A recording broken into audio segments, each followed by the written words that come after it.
Rejoice in the Lord always. I will say it again. Rejoice. Philippians 4:4. We live in a world that keeps teaching us to chase the next thing, the next level, the next blessing, the next stage of life. We're told that happiness is waiting somewhere in the future. Once we get promoted, once we buy the car, once we move to a better neighborhood, or once everything finally falls into place. But the truth is, many people finally arrive at those moments they prayed for, only to find that joy still feels just as far away. Have you ever noticed how easily we postpone joy? We say things like, "I'll be happy when I finally get married," or "I'll rest when I make enough money," or "I'll be grateful when life becomes easier." But then when we do reach those milestones, our minds quickly shift to the next thing, and the joy we thought would overflow somehow slips through our fingers. Paul, in Philippians 4:4, gives us a very countercultural truth. Rejoice in the Lord always. I will say it again. Rejoice. He didn't say rejoice when everything feels right, or when all prayers are answered. He said always, meaning in every season, every circumstance, and every stage of becoming. Joy is not the fruit of perfect circumstances. It's the product of a heart that chooses to trust God regardless of them. There was a time I thought joy came after things worked out, after the breakthrough, after the miracle. But I've learned that the moments I felt the most peace weren't at the ones when life was easy.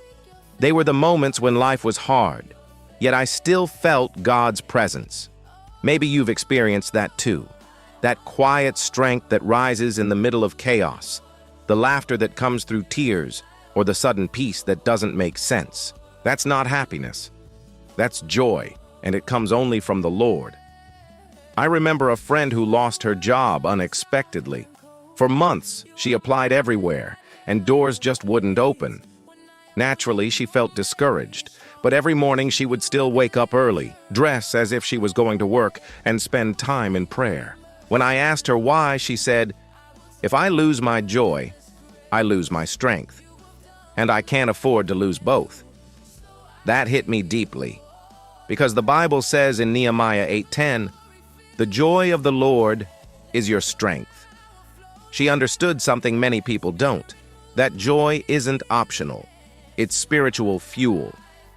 Eventually, she got a better job than she expected. But even before that, she had peace. Sometimes we underestimate the joy hidden in ordinary days, the smell of morning coffee, the laughter of your children, a short prayer answered quietly. Those are miracles too. But when we keep waiting for bigger blessings, we miss the beauty of what God is already doing now. You see, the enemy doesn't have to destroy your life to steal your joy. He just has to convince you to postpone it. Because if he can get you to keep saying not yet, you'll keep missing today. Psalm 118:24 says, "This is the day the Lord has made. Let us rejoice and be glad in it." Notice, this day, not that day when everything is perfect. When you choose joy in difficult times, you're not ignoring reality. You're declaring faith over it. You're saying, "God, I trust you even when I don't understand you." Maybe you're in a season where life feels uncertain, bills to pay, relationships to mend, dreams that seem delayed. Yet in that place, you still have the choice to say, "Lord, thank you for being with me even here." That's where transformation happens. Joy isn't the absence of struggle. It's the evidence that God is greater than the struggle. So be present. Don't wait for the weekend, the holiday, or the next chapter. Learn to find beauty in your now. Practice gratitude daily. Write down 3 small things you're thankful for every morning. Gratitude trains your heart to see God's hand in the ordinary. Celebrate progress, not perfection. Maybe you're not where you want to be, but thank God you're not where you used to be. Encourage someone else. When you help another person smile, you'll find your own joy rising again. There was a time I thought joy had to look like celebration. Loud, visible, and full of energy. But I've learned joy can also be silent. A steady calm in your soul when nothing outside you makes sense. It's in that stillness that God whispers, "I am here." And that's the secret. When you rejoice in the Lord, not in your circumstances, your joy becomes unshakable. So today, don't postpone your joy. Don't wait for everything to make sense before you thank God. Joy is not something you search for, it's something you steward.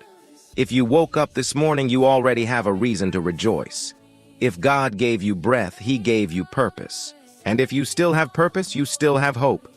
Let your joy be a testimony that your faith is alive. Because even in uncertainty, God remains faithful.